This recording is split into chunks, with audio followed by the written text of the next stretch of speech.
우리는 거의 한 1년 가까이 되는 시간 동안 사무엘상 1장부터 31장까지 사무엘상 전체를 1년을 강해 설교하며 살펴보았습니다. 저는 한 권 한 권씩을 강해하는 것을 원칙으로 삼아서 여기까지 목회하고 있는데 저 개인적으로도 한 권을 잘하든 못하든 한 권을 설교를 마치는 것이 설교자 개인적으로도 큰 발전이거든요. 그리고 또 들으시는 청중들에게도 이렇게 저렇게 모임 때마다 예배 때마다 다른 본문을 하면 성경을 좀 전체적으로 통전적으로 보는 시각이 열리기가 좀 어려워요. 그래서 주일 예배 때 나누는 게 일관되고 수요일 예배 때 나누는 게 일관되어야 지난주와 이번 주 말씀이 이렇게 연결되고 또 그 다음 주가 이렇게 연결돼서 한 권 전체가 눈이 열리는데 아주 유용한 툴이 한 권 전체를 설교를 하는 것입니다. 이것을 강해 설교라 이렇게 하는데 물론 시간은 좀 많이 걸리고 같은 책을 1년은 보는 게 조금은 지겨울 순 있으나 그러나 이거 방법이 한 권 성경을 열리는데 굉장히 좋다고 저는 생각합니다. 그래서 이제 주일 예배 때는 이제 창세기를 계속하고 있고요. 또 출애굽기도 옛날에 했었고 여호수아도 했었고 뭐 많은 것들을 했었죠. 이제 수예배 때는 사무엘상이 거의 1년을 끝나기 때문에 제가 두 가지 중에 하나를 기도하며 결정을 합니다. 사무엘하 다윗 얘기를 좀 본격적으로 해볼까 아니면 사사기를 좀 본격적으로 얘기를 해볼까 고민하다가 사사기를 좀 해야겠다. 왜냐하면 지금 대한민국 상황도 350년 사사시대 영적 암흑시대랑 너무 영육간에 그 상황이 너무나 똑같고 또 사사기가 또 이렇게 사무엘 상하보다는 앞에 배치되어 있고 순서로 하는 것도 마땅하다 싶고 재미를 따졌을 때도 또 재밌는 이야기들이 또 우리에게 교훈될 이야기들이 사사기에 또 굉장히 많이 몰려져 있기 때문에 사사기를 이제 몇 달 동안 얼마나 될지 모르겠지만 그래도 꽤 오랫동안 하셔야 될 겁니다. 굉장히 재밌을 겁니다. 오늘은 사사기 첫 번째 시간으로 서론과 또 1절, 2절 그래도 본문은 조금은 들어가야 될 것 같아서 1절, 2절까지만 설교를 하고자 합니다. 준비한 메시지가 몇 가지 있는데 하나씩 좀 같이 살펴보고자 합니다. 첫 번째입니다. 일단 첫 번째 주제를 말씀드려놓고 사사기가 무슨 책인지 설명에 들어가겠습니다. 첫 번째, 수예배 때도 할 수만 있다면 PPT를 좀 준비해 봐 드릴게요. 오늘은 못했으니까 양해해 주시고 들으시기를 바랍니다. 첫 번째, 한번 따라해 보시죠. 사사기는 오늘날 교회 사명을 드러내는 책입니다. 시작. 사사기는 오늘날 교회 사명을 밝히 드러내주는 책입니다. 할렐루야. 다시요. 사사기란 이 책은 오늘날 교회의 사명이 뭔지를 아주 밝히 명확하게 제시하고 드러내주는 책입니다. 자, 설명을 드려볼게요. 무슨 얘기냐? 창세기, 출애굽기, 레위기, 민수기, 신명기 5권은 소위 모세오경은 모세가 기록을 했다고 저는 믿습니다. 여기 신학생도 좀 있으신 것 같지만 신학교를 가면 어느 신학교든지 모세가 5권의 성경을 썼다고 아무도 어떤 교수도 어느 신학교도 가르치지 않습니다. 제가 졸업한 신학교나 또 타교단 신학교나 창출 레민신 5권은 모세가 쓴 글이 아니라고 이렇게 성경의 권위를 다 우리가 알고 있었던 보수적인 관점들을 다 뒤집었기 때문에 신학교 1학년 때 가면 신앙이 불이 붙는 게 아니라 오히려 신앙이 찬물이 팍 부어져서 신앙이 오히려 헤맬 때가 많이 있지요. 어쨌든 학문의 영향은 그렇습니다. 어쨌든 모세는 바로의 손에서 애굽의 손에서 이스라엘 백성을 출애굽시켜 그리고 40년 광야 훈련을 통해 그는 이제 요단강 앞에 머무르게 됩니다. 그리고 요단강 앞에 머물렀던 모세는 너는 그 가나안 땅을 들어가지는 못하리라 이렇게 하나님 앞에 말씀을 받고 그는 3개월을 더 모압 평지에서 출애굽 2세대와 함께 머물게 됩니다. 왜냐하면 40년 전에 출애굽했던 출애굽 1세대 아빠 세대는 원망과 불평함으로 단 한 명도 살아남지 못하고 광야 시대 때 다 죽고 오직 믿음을 갖고 있었던 출애굽 1세대 중에 딱 2명, 여호수아와 갈렙이라는 1세대 2명만이 이제 살아남게 되지요. 그리고 모세가 이제 신명기 때를 쓸 때는 이제 모압 평지에서 3개월 동안 머무를 때 이제 아들 세대, 딸 세대, 즉 출애굽 2세대에게 죽기 전에 유언 설교를 3번을 합니다. 그 유언 설교 3번을 모아놓은 것이 바로 신명기입니다. 자, 이렇게 신명기가 34장으로 끝나고 이제 모세는 하나님의 약속과 예언과 명령대로 거기서 120살에 그 사명을 다하여 소천을 하고요. 이제 기름 부어 세운 종 40년 곁에서 함께했던 비서와 같았던 여호수아가 2번째 리더십을 이어받아 이제 요단강을 건너 이제 가나안 땅에 입성하게 됩니다. 그래서 여호수아 1장부터 12장까지는 여호수아가 가나안 땅을 중앙, 그 다음에 남쪽, 그리고 북쪽 이렇게 세 덩어리로 정복하는 과정이 여호수아 1장부터 12장까지고요. 13장부터 24장까지는 이제 점령했던 가나안 지역을 12지파가 레위지파를 뺀 목사지파니까요. 11지파가 제비를 뽑아 이 남쪽, 중앙, 북쪽 이 세 덩어리의 지역을 제비 뽑아서 각각의 기업을 땅을 제비 뽑아 들어가는 분배의 장면이 여호수아 13장부터 24장까지입니다. 자, 이제 그리고 사사기입니다.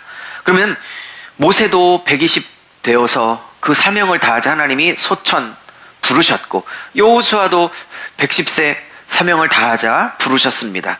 그 다음부터는 모세, 여호수아 이제 그 다음 3번째 리더십이 나와야 되는데 하나님이 특별한 어떤 큰 종을 리더십으로 세우지 않았습니다. 이제 여호수아가 죽고 이제 정착한 12지파가 혹은 11지파가 어떻게 50년간을 살았는지를 담아내고 있는 책이 사사기입니다. 근데 이 350년의 이 기록을 적어놓던 이 사사기를 왜 쇼페팀이라는 히브리어를 써서 사사기라고 하고 있느냐? 12명의 사사들이 이스라엘 백성을 다스리고 통치했던 시대 350년이기 때문에 사사시대 사사기라고 하는 것입니다. 이 사사라는 이 한자 말은 재판관이다, 판사다, 법정에서 이 판결을 내주는 사사들, 영어로 말하면 judges를 말하고는 거죠. 그래서 온니엘이라는 첫 번째 사사로부터 그 유명한 머리가 길었다가 머리 깎여 또 그 힘을 잃었다가 다시 되찾던 마지막 사사 삼손에 이르기까지 총 12 judges가 나오는 거죠. 12명의 judges 사사들이 나오는데 그 기간을 따져보면 학자들마다 조금은 기간차가 있지만 대강 한 350년에서 넓게 잡으면 400년까지도 잡을 수 있고 보통 한 350년 정도 보시면 물론 짧게 잡으면 300년까지도 보는 사람이 있는데 한 350년 정도 보시면 될 것 같습니다. 사사기, 판결자, 재판관, 뭐 판사 이런 뜻이고 영어로는 judge, 판단하다, 재판하다는 단어를 쓰고 있고 히브리어는 쇼페팀, 사사들 복수형을 써서 쇼페팀이라 이렇게 말하고 있습니다. 자, 온니엘부터 시작해서 에훗, 삼갈, 드보라 뭐 이렇게 해서 쭉 그다음에 중간에 기드혼, 그다음에 깡패 출신, 조폭 출신, 온몸에 문신, 요즘 같으면 온몸에 문심이 있을 법 같은 입다. 그리고 마지막에 하나님께서 가장 큰 능력을 주셨지만 가장 많이 하나님 마음을 아프게 했던 마지막 사사 삼손에 이르기까지 12명의 사사들이 다 소개되어져 있습니다. 자, 여기까지가 배경입니다. 자, 첫 번째 제가 주제를 사사기는 오늘날 교회의 사명을 밝히 드러내는 책입니다 라고 말했던 이유는 지금부터 하는 설명과 같습니다. 뭐냐? 이런 거예요.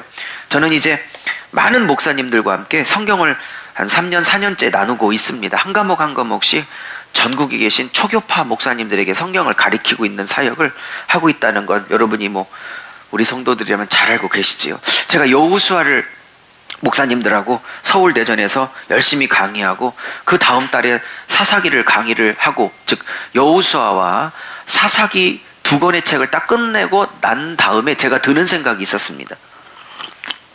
어머, 이게 여호수아는 가나안 땅에 7족속을 즉 가나안 땅이 무주공산이 아니라 주인들이 이미 오래전부터 살고 있었던 땅인데 여호수아에서는 그것을 가나안 7족이라 말합니다. 실제 여호수아에 들어가면 7족속이 아니라 11족속이 됩니다. 그럼에도 불구하고 11족속임에도 불구하고 7족속이라고 말하는 것은 7족속밖에 없어서가 아니라 완전수 7이라는 숫자를 써서 대변하고 있는 것이지 실제로는 10족속, 11족속이 넘어갑니다.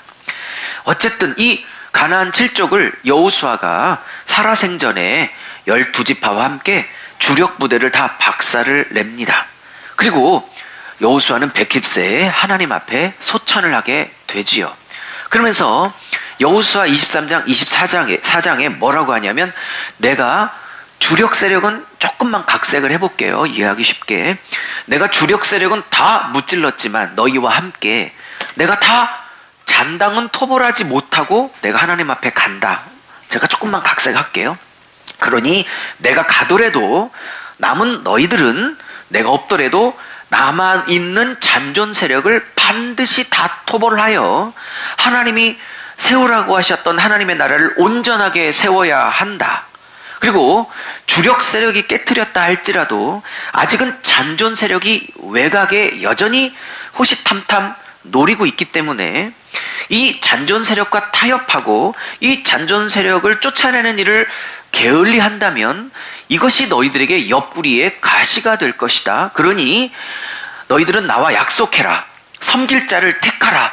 나와 내 집은 여호와를 예전부터 택하였으니 이 12지파 너희들도 우리 집안처럼 여호와만을 선택하겠다고 약속하라. 이것이 여호수아 23장 세겜 2차 언약이 되게 것입니다. 세겜 땅에서 약속을 백성들이 했습니다. 당신이 죽고 없더라도 우리는 여호와만 섬길 것이요. 그리고 당신이 주력 부대는 다 함께 깨트렸으니 남아있는 잔존 세력을 당신이 없는 다음이라도 우리는 열심히 싸워 이 남은 싸움을 골로새서 1장 2장의 말씀을 빌리자면 그리스도의 남은 싸움을 끝까지 잘 감당할 것입니다.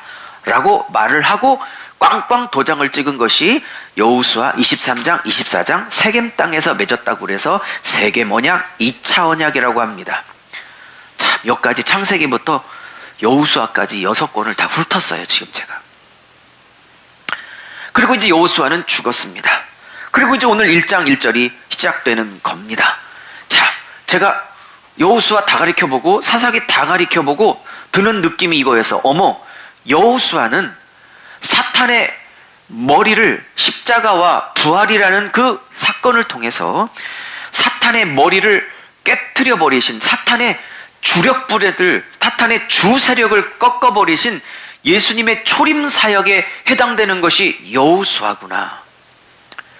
그리고 사사기는 예수께서 부활하시고 십자가에 죽으시고 부활하시고 승천하시고 난 다음 성령을 보내시며 내가 다시 이 땅에 오는 세컨 커밍, 재림 때까지 남아있는 사단의 영적 잔존 세력을 교회여 너희들이 싸워 이겨야 한다고 부탁하시며 소천하셨습니다.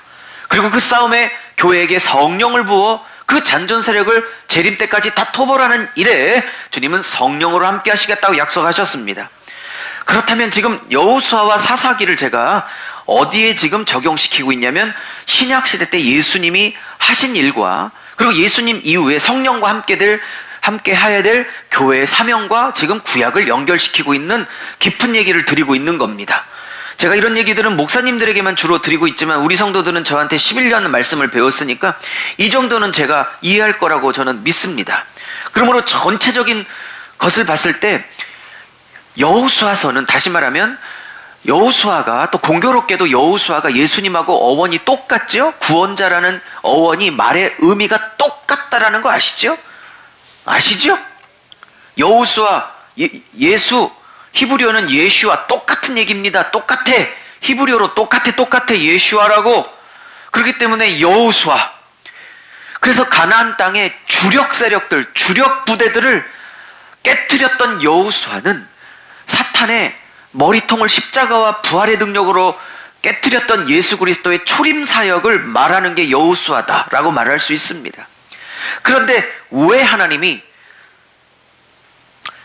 가나안 땅의 잔존 세력까지 여호수아가 다 토벌하게 하고 그렇게 소천하도록 천국에 오도록 부르시지 주력 세력만 깨트려 놓고 여호수아를 하나님이 부르셨어요, 천국으로. 그리고 여호수아가 죽고 난 다음 이 남은 12지파에게 남아있는 잔존 세력을 너희들이 싸워 물리쳐 완전히 토벌해야 된다라고 잔존 세력을 향한 토벌 정복 전쟁은 이 다음 후대에게 맡겨놨을까요? 여호수아는 주력 세력만 박살냈지 잔존 세력을 박살내는 데는 하나님이 사명을 허락하지 않았습니다.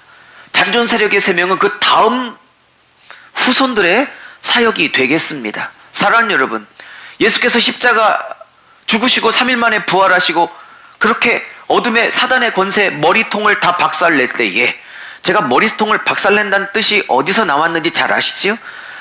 창세기 3장 15절 여자의 후손인 예수 그리스도가 사탄의 머리를 박살낼 것이라고 했던 그 말에 근거하여 지금 말하고 있는 것입니다. 그러면 예수님께서 초림사역, 십자가와 부활이라는 사역을 통해서 왜 머리만 박살내고 재림 때까지 사단의 잔존 세력이, 사단의 영향력이 재림 때까지 일부 역사하고 교회와 그 치열한 싸움을 하도록 허락을 하셨을까요? 라는 것과 똑같은 질문을 하고 있는 것입니다. 그러므로 여호수아는 예수님의 사탄의 머리통을 박살낸 초림사역이라면 이제 지금부터 몇 달 동안 공부하게 될 이 잔존 세력을 토벌해야 하는 것을 요구받고 있는 사사시대는 예수께서 재림하기 전까지, 초림과 재림 사이에 교회가 이미 머리통은 박살났지만 그러나 아직 재림 때까지 그 영향력을 행사하도록 하나님의 주권 안에서 허락받고 있는 사단과의 싸움을, 그 잔존 세력을 능히 토벌해야 하는 교회의 재림까지의 사명을 말하는 책이 사사기다 라고 어느 날 깨달아지게 되었던 것입니다. 그래서 사사기는 오늘날 교회 사명이 무엇인가를 드러내는 책이라 말할 수 있는 것입니다. 그러므로 사사기 몇 달 공부하면서 그렇죠, 남은 싸움을 우리에게 맡겨주셨기에, 예수님이 재림하기 전까지 남은 싸움을 교회에게 맡겨주셨기에 이것을 골로새서에서 그리스도의 남은 고난에 동참하라고 요구하고 있는 것입니다. 그것은 교회의 목입니다. 초림사역 십자가와 부활할 때 머리통뿐만 아니라 저 모세혈건까지 완전히 박살내지 않고 잔존 세력을 교회에게 처리하도록 맡겨놓은 것은 하나님의 의도가 있는 것입니다. 자, 두 번째입니다. 오늘 32번째. 왜 이렇게 하나 둘 셋을 하냐면 바로바로 책을 내고자 함입니다. 바로바로 책을 내고자. 그냥 설교가 곧 책으로 나올 수 있도록. 두 번째입니다. 32번째. 자, 사사기 350년인데 잘 들으십시오. 한번 따라해 보세요. 하나님의 왕되심을 거부한 사사시대가 곧 오늘 우리 시대입니다. 제가 한번 읽어볼게요. 하나님의 왕되심을 거부한 사사시대가 곧 오늘 우리의 시대입니다. 사사시대 350년을 사사기가 누가 썼는지 아무도 모릅니다. 그냥 전통적인 보수학자들은 당연히 사무엘 선지자께서 쓰셨다라고 그렇게 주장해 왔고, 저도 어렸을 때 학생 때 그렇게 배워왔고, 그러나 신학교에 갔더니 전혀 그것을 인정하는 구약학 교수는 아무도 없더군요. 그러나 저는 이것을 사무엘이 썼다고 생각을 하는 편입니다. 학자들은 사사기의 완성 연도를 사무엘이 아니라 몇백 년이 더 흘러, 몇백 년이 뭐예요? 한참 흘러 바벨론에게 포로로 끌려가 있었던 포로기 시대 때 사사기가 완성이 됐을 거라, 이렇게 보는 관점이 있습니다. 자, 우리는 그냥 학자들끼리 싸우라고 두고 우리는 어쨌든 사사기는 누가 썼는지 아무도 모른다 입니다. 확실한 건 누가 썼든 간에 그분 안에 성령이 쓴 건 확실하니까 성령께 좀 집중해서, 진짜 저자인 성령에게 집중해서 말씀을 좀 풀어보고자 합니다. 이제 온니엘부터 시작해서 삼손까지 12명의 사사들이 쭉 나오는데 이것이 21장입니다. 그리고 21장 25절을 다 피십시오. 핸드폰으로 보시든 성경을 보시든 21장 25절을 다 펴십시오.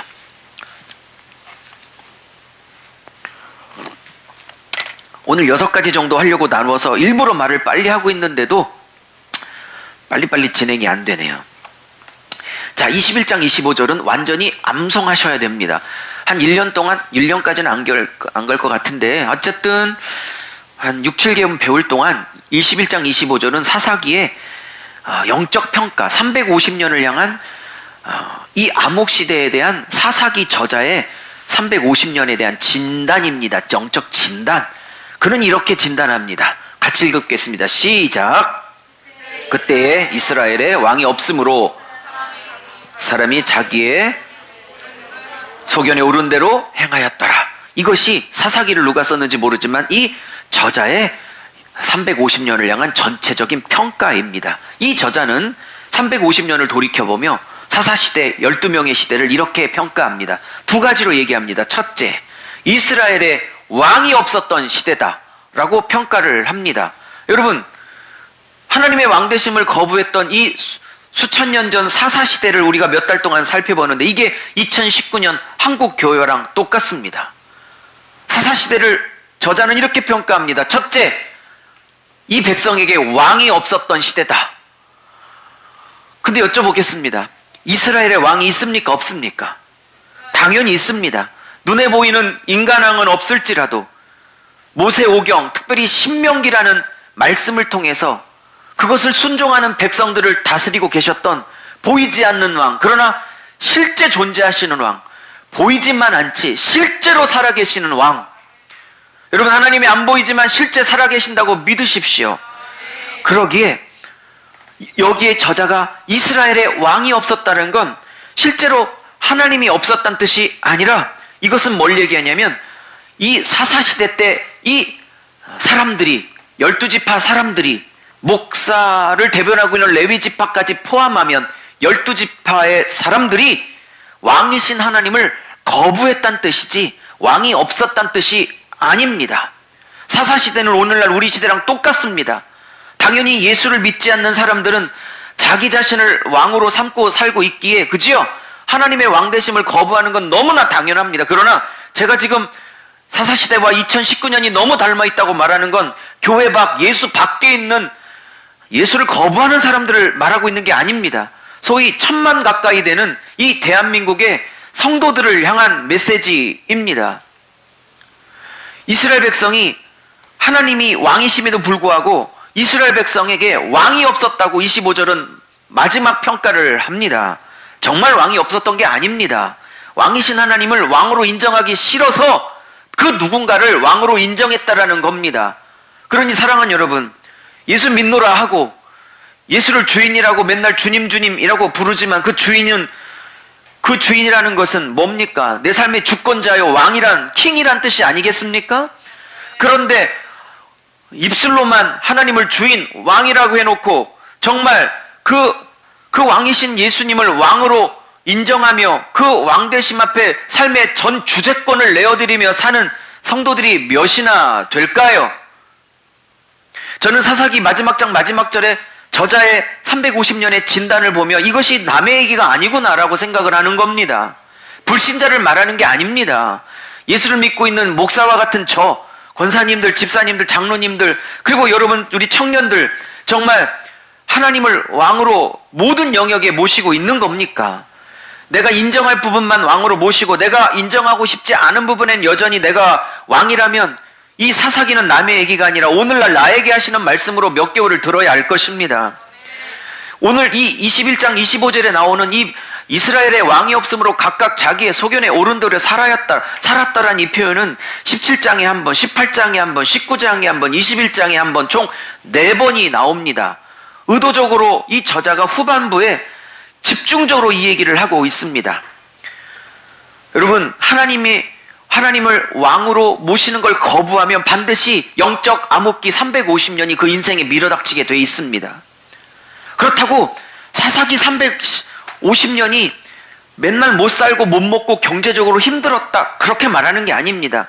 이 350년에서도 잘 살았을 때 있었고 경제적으로 부유할 때도 있었고 한 80년, 120년 인생이 평안할 때도 있었습니다.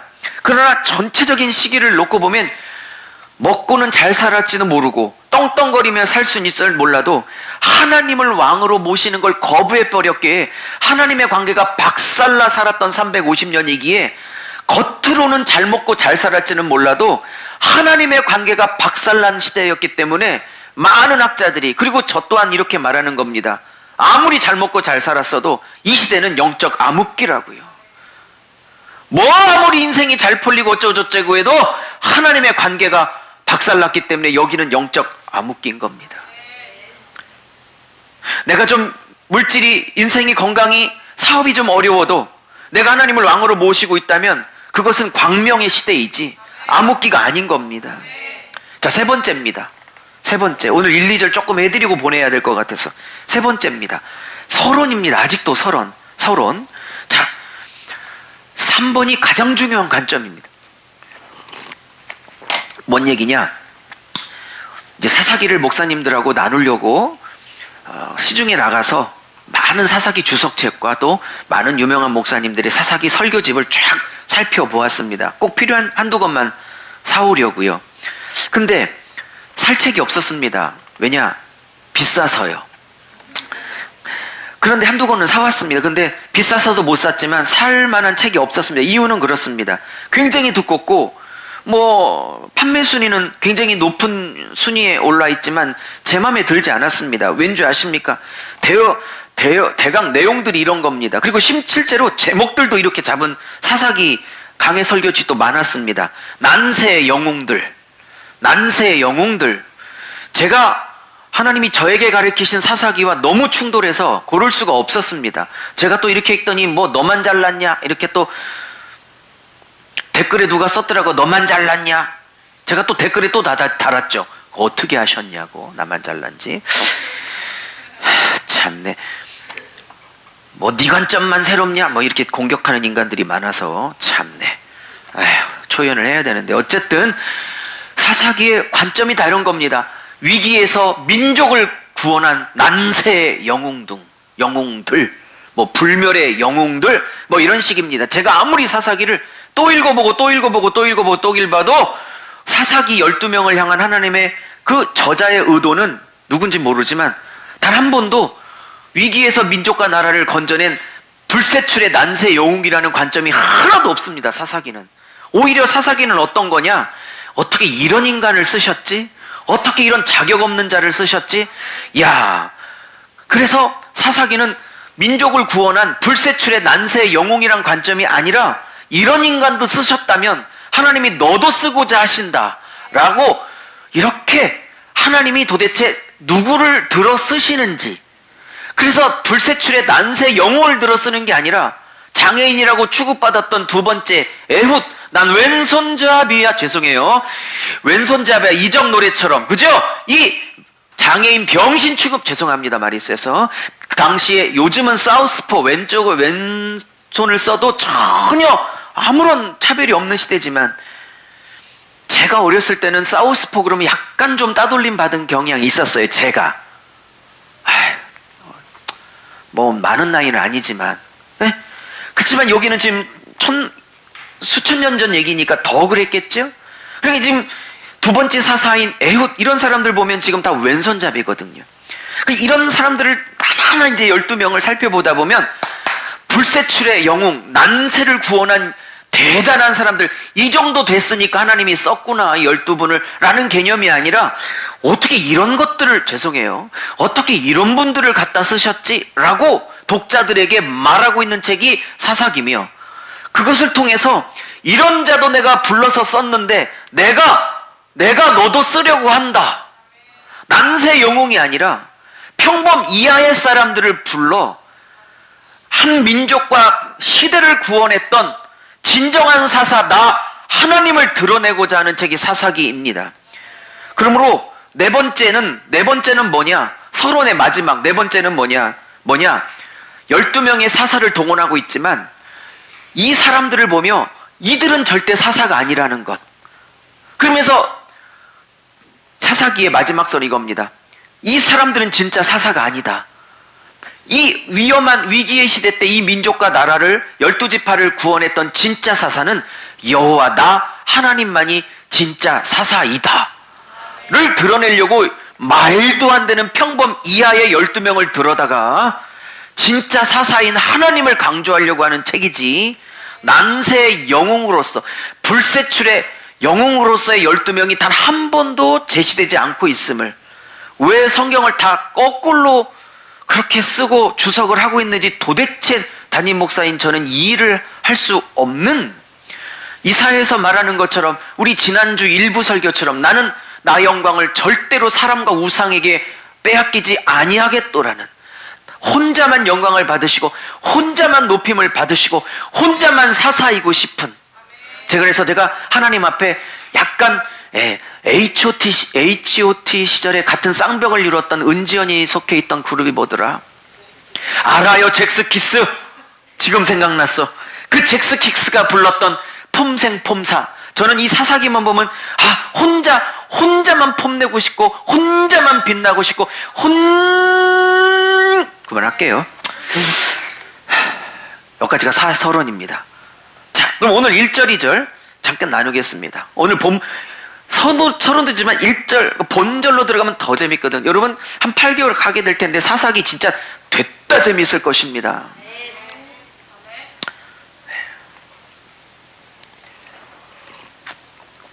첫 번째입니다. 1절에 여호수아가 죽은 후에 이스라엘 자손이 여호와께 여쭈어 이르되 난 얘들도 웃겨, 12지파를 웃겨요. 우리 가운데 어느 지파가 가장 먼저 싸움을 시작하리까? 이렇게 얘기를 합니다.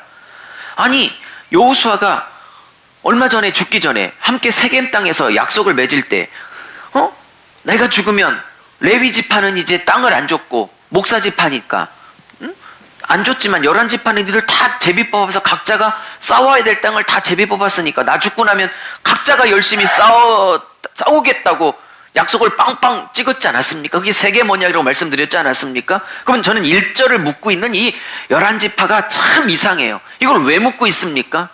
각자가 약속했던 그 각자의 땅을, 므낫세는 므낫세가 맡은 땅을, 갓지파는 갓지파가 맡은 땅을, 베냐민 지파는 베냐민 지파가 맡은 땅을, 유다는 유다 지파가 맡은 땅을, 아셀 지파는 아셀 지파가 맡은 땅을, 그만할게요. 생각이 안 나서. 각자가 맡은 땅을 열심히 각자가 사명을 감당하면 되는데 이 11지파가 아무도 안 싸우고 있습니다. 서로 눈치만 보고 있습니다. 그리고 하나님 앞에 묻습니다. 하나님, 누가 가장 먼저 선봉을 서야 될까요? 그걸 왜 묻습니까? 그냥 목사의 자리에서 목사가 우리 셰프안이 누군지 알죠? 김치찌개 열심히 끓이시면 됩니다. 학생부 자리에서 열심히 하면 됩니다. 이 신디는 신디 열심히 하면 됩니다. 뭐 예를 들어 드릴까요? 누가 왜 먼저 해야 되고 왜 묻는지 난 이해가 안 됩니다. 각자에게 주신 사명 각자가 열심히 하면 되는데 지금 서로 눈치 보면서 아무도 선봉을 쓰지 않고 있습니다. 그래서 하나님이 이렇게 대답하시면 2절에 여호와께서 이르시되, 참 저 같으면 2절에 까불고 있네 이렇게 대답할 텐데 여호와께서 또 친절하게 이렇게 말합니다. 유다가 가장 먼저 올라갈지니라. 유다 지파 가장 먼저 올라갈지니라. 그리고 내가 이 땅을 그의 유다 지파의 손에 넘겨주었다 하시니라. 이렇게 말합니다. 첫 번째 메시지입니다. 아까는 서론이었고요. 1절, 2절의 첫 번째 메시지입니다. 저기 5분만 더 주십시오. 오늘 처음 온 분이 2분이 계신데 5분만 더 줘요. 혹시 잘못 왔다 싶으면 5분만 참으세요. 어차피 베린 몸 5분만 더. 다음 주에 딴 교회 가셔도 됩니다. 좋으시면 계속 오시고. 왜냐면 그래도 좀 해드려가야 좀 더 재밌거든요. 그러면 그 말도 안 되는 질문에 친절하게 대답하면, 야, 레위 지파는 목사 지파니까 빼놓고 11지파 중에서 누가 가장 먼저 선봉에 올라가서 싸우리까? 이렇게 물을 때 주님이, 하나님 이렇게 말합니다. 유다 지파, 네 번째 아들 지파, 그죠? 유다 지파가 가장 먼저 싸움을 시작하라. 이렇게 좀 명령이 떨어졌습니다. 근데 왜 올라가라고 하냐면 지금 이들은 평지에 있고 이 쫓아내야 될 사람들은 저 산악 높은 지역에 있기 때문에 그걸 올라가야 되는 겁니다. 근데 그 전투가 쉽지가 않습니다. 40년 동안 유랑 생활하고 목축업했던 이 사람들이 산지에서 철기 문화가 있었던 이 가나안 7족속을 무찌르는 게 쉽지 않았습니다. 물론 주력 부대는 여호수아가 다 박살을 냈지만 잔존 세력도 역시 철병거가 있는 건 마찬가지거든요. 지금 학자들은 여기가 청동기 문화 후반기에서 철기 문화 초기에서 이완되는 시기라고 보고 있습니다. 그러므로 지금 주력 세력들이든 잔존 세력이든 철기 문화가 있다는 건 1절, 1장, 2장에 다 지금 나오고 있습니다. 다음 주에 나오게 되겠죠. 그러니 지금 못 내쫓고 있는 겁니다. 그러니까 눈치 보고 있습니다. 사랑하는 여러분, 왜 여호와 하나님께서 11지파 중에 유다 지파 네 번째 아들이죠, 야곱의, 왜 형님 제일 장자 지파인 르우벤, 두 번째 형님인 시므온 지파, 그죠? 세 번째 지파인 레위, 그거 이제 목사 지파니까 빠졌다고 치고, 왜 네 번째 아들인 유다 지파에게 성봉에 있으라고 하셨을까? 이것은 따라해 보시죠. 구약은 신약 시대 때 예수님이 하실 일을 예언한다. 그렇습니다. 오늘 1장 1절 2절도 예수가 누군지를 말하려고 오늘 이 구절들이 쓰여져 있습니다. 그러면 사랑하는 여러분, 가장 먼저 유다가 선봉에 앞장을 서라 이겁니다. 예수 메시아가 어느 지파에서 오셨습니까? 유다 지파, 다윗 지파에서 오셨습니다. 다윗이 유다 지파의 한 가문이니까요. 사랑하는 여러분, 유다가 먼저 올라라는 것은 이제 앞으로 이스라엘 역사의 모든 선봉은 유다가 섭니다. 나중에 저기 17장 18장에 베냐민이란 지파를 완전히 씨를 말릴 때도 유다 지파가 선봉을 쓰지요. 출애굽기에 성막을 다 짓고 가나안 땅에 출발할 때에 40년을 광야 생활할 때도 11지파, 12지파의 가장 선봉을 바로 법궤 뒤에 누가 섰냐? 유다 지파가 섰다는 걸 아십니까? 출애굽 다음부터 지금 앞으로 말라기까지 모든 크고 작은 전쟁 앞에 항상 유다 지파는 선봉했습니다. 어떤 학자들은 그럽니다. 유다 지파가 쪽수가 제일 많았다고요. 예, 사실이에요. 제일 많았어요. 그래서 남자 숫자가 제일 많았어요. 그래서 어떤 학자들은 남자 숫자가 제일 많았기에, 군대 숫자가 제일 많았기에 유다 지파를 제일 앞장섰다라고 해석하는 주석도 있습니다. 근데 그렇게 보니까 성경이 안 열리는 거예요. 쪽수가 많고 남자 군사 숫자가 많아서 유다 지파를 제일 먼저 세운 게 아니라 뭐냐? 구약은 예수가 누군지를 미리 예고하고 있는 책이고 있기 때문에 이제 뭐예요? 유다 지파로 오실 메시아 예수가 이 나라 이 민족의 선봉이 되실 것이고, 여러분의 가정의 선봉이 되실 것이고, 우리 인생의 앞장을 서실 것을 말하고 있는 본문이지, 족수가 많아서 남자의 숫자가 많아서 그를 유다 지파를 앞장 세웠다라는 게 아닙니다. 첫 번째 주제는 뭡니까? 예수님은 우리의 삶과 영적 싸움에 대장이 되어 주시는 분이시란 사실입니다. 할렐루야. 할렐루야. 두 번째입니다. 두 번째요.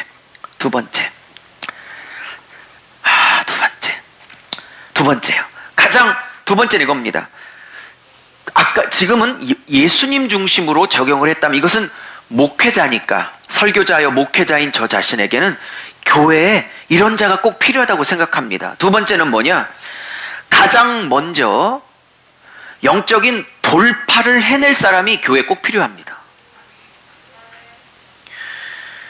지금 철기 문화가 두려워서 그 산을 치고 못 올라가지 못하고 있는 11지파가 서로 눈치를 보고 있습니다. 아무도 먼저 치고 나가지 않습니다. 이때 주님은 유다지파에게 이 영적인 침체를 돌파라고 합니다. 물론 11지파가 한꺼번에 힘을 쫙 냈으면 좋겠지만 안 그래요. 누구 한 사람이 막혀있는 벽을 뚫어야 되고, 장애물을 뛰어넘어야 되고, 기도의 능력을 한계를 돌파해야 되고, 예배를 돌파해야 되고, 사단의 견고한진을 돌파해야 되고, 산악에 진치고 있는 철병거 이 잔존 세력을 누구 한 사람이 먼저 돌파하려고 깃발을 들고 나아야 될 한 사람의 그 유다가 필요한 것입니다. 아까는 예수님 중심으로 적용했다면 이제 담임 목사니까 교회로 적용을 해봅니다. 그리고 가정으로 적용해봅니다. 가정에도 다 침체되어 있을 때, 눈치 보고 있을 때 어느 한 사람이 분연히 유다지파처럼 일어나 기도를 돌파하든 재정을 돌파하든 뭐 영적인 우울과 슬픔과 낙담을 돌파하든, 가문에 흐르는 무슨 저주 이런 표현 안 좋아하지만 어쨌든 우리 가정을 힘들게 하는 것들을 누가 돌파하든 다 손 놓고 있을 때 누가 한 사람은 교회든 가정이든 먼저 앞장서서 돌파할 사람이 필요하고, 이 돌파 때문에 10지파가 다 힘을 합쳐서 따라붙는 것이 이제 뒤에 나오지 않게 되겠습니까? 여러분, 유다처럼 눈치 보고 있는 사람들을 이끌어 가장 먼저 돌파할 수 있는 불쏘시개가 되시기를 축복합니다. 한 사람만, 한 지파만 일어나면 됩니다. 한 교회만 일어나면 됩니다. 한 교회가 일어나서 이 산지를 정복하면 되는 겁니다. 저 세 번째까지만 해도 돼요? 그래요. 어차피 하려고 했으니까. 자, 마지막입니다. 마지막. 짧아요. 세 번째. 우리의 싸움은 이미 이긴 싸움입니다. 라는 겁니다. 우리의 싸움 이미 이긴 겁니다. 왜냐하면 오늘 보십시오. 2절. 보라, 내가 이 땅을 그의 손, 즉 유다지파를 얘기합니다. 유다지파 손에 넘겨 주었노라. 여러분, 뭐든지 하나님이 넘겨주셔야 내 손에 들어오게 돼요.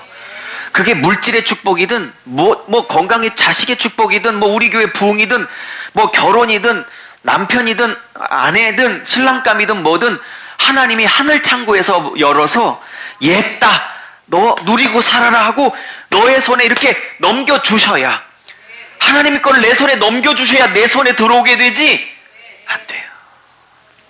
내 남자친구도 신랑 될 사람도 하나님이 네 거야 라고 내 손에 넘겨줘야 되지. 그래요. 근데 여기 주셨다가 히브리어로 이게 나타티예요. 원래 이게 나탄이라는 기본형에서 이게 완료형이 되면 어미가 조금 바뀌어서 나타내서 기본형에서 나타티로 바뀌어. 이것은 뭐냐면 이미 주었다라는 완료형이에요. 완료형은 뭐냐면 그 동작이 이미 과거에 끝났다 이런 뜻이에요. 어머, 이제 지금 싸우러 올라가요. 근데 뭘 줬어요. 이게 좀 너의 손에 넘겨줄 것이다라는 미완료형으로 나와야 돼. 미완료형으로. 근데 이게 넘겨주었다라는 완료형으로 나와. 왜요? 하나님 보시기에는 이미 주신 거예요. 아까 우리 전도사님이 4,000명, 1만 명 주시옵소서 아니라 주신 줄로 믿습니다. 일종의 나타티라는 용법을 쓰는 거죠. 예. 미래 사건인데 지금 과거 사건으로 완료형으로 그냥 나타티 그냥 선포해버려요. 사랑하는 여러분, 이걸 믿음이라 하는 것입니다. 물론 이것이 11지파의 손에 딱 들어오기까지는 저 21장까지 가야 돼요. 그런데 이미 하나님 손에는 네 거라고 하시는 거예요. 그 네 것이 현실로 올 때까지 시간이 걸릴 뿐이지 하나님 눈에는 나타티 이미 완료형으로 주어버리신 것입니다. 이것을 이 간격을 메우는 걸 뭐라고 그러냐? 믿음의 은사라고 그러는 거라고. 믿음이 있어야 이 간격을 메우는 거라고.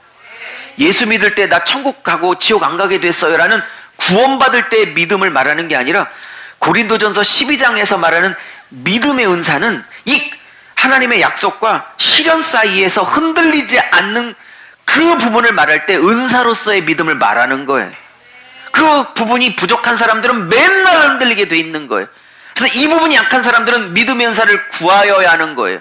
그래서 구원받을 때 믿음하고는 다른 거라고 은사의 믿음은 명확하게 다르게 구별하고 있습니다. 사도 바울. 여러분에게 이 믿음의 은사를 구하십시오. 말씀을 마무리합니다. 우리는 34가지를 살펴봤고 오늘 1절부터 2절까지 3가지를 살펴보았습니다. 예수님은 우리의 삶과 영적 전쟁에 선봉되어 주셔서 앞서서 싸워 주실 것입니다. 그리고 우리도 예수님을 본받아 가정에서 교회에서 최초로 그 어려운 일들을 돌파할 수 있는 불쏘시개가 되어 주시기를 바랍니다. 여러분이 유다처럼 사십시오. 그리고 그렇게 가장 먼저 남들이 꿈도 못 꾸고 있을 때, 그죠? 돌파하고자 하는 유다로 일어섰을 때 그걸 기쁨으로 보시고 주님이 이미 너에게 나타티 넘겨주었노라. 넘겨주었노라. 넘겨주었노라. 그러면 유다 지파는 뭐가 필요하겠어요? 아도니 베섹과 이제 3절부터 싸우는데 이 험악한 왕 아도니 베섹과 싸움을 할 텐데, 1만 명의 군대와 싸움을 할 텐데 이제 뭐가 필요해? 다음 주에 자세히 설명하겠지만 이제 넘겨주었다라는 나타티라는 완료의 믿음을 가져야 되는 거라고. 그래 이 싸움이 가능하고. 그럼 아도니 베섹이 누구냐? 아도니는 주인이란 뜻이고 베세크는 도시의 도시. 베세크라는 도시의 주인을 이제 갈아치우는 싸움을 시작해요. 다음 주에 할 얘기겠지만 그런 거예요. 그래서 아도니 베섹은 그냥 이 왕을 하나 죽여서 엄지손가락, 엄지발가락을 베었다 이런 얘기를 하고 있는 게 아니라 가짜 아도니, 이 땅의 가짜 아도니, 가짜 아도니야 히브리어로 주거든요. 주. 이 땅에 가짜 아도니들을 다 도려내고 진짜 아도니, 진짜 주가 누군지, 진짜 하나님이 누군지를 선포하고자 합니다. 왜 예고편을 드렸냐? 다음 주에 오시라고요. 기도합니다. 하나님,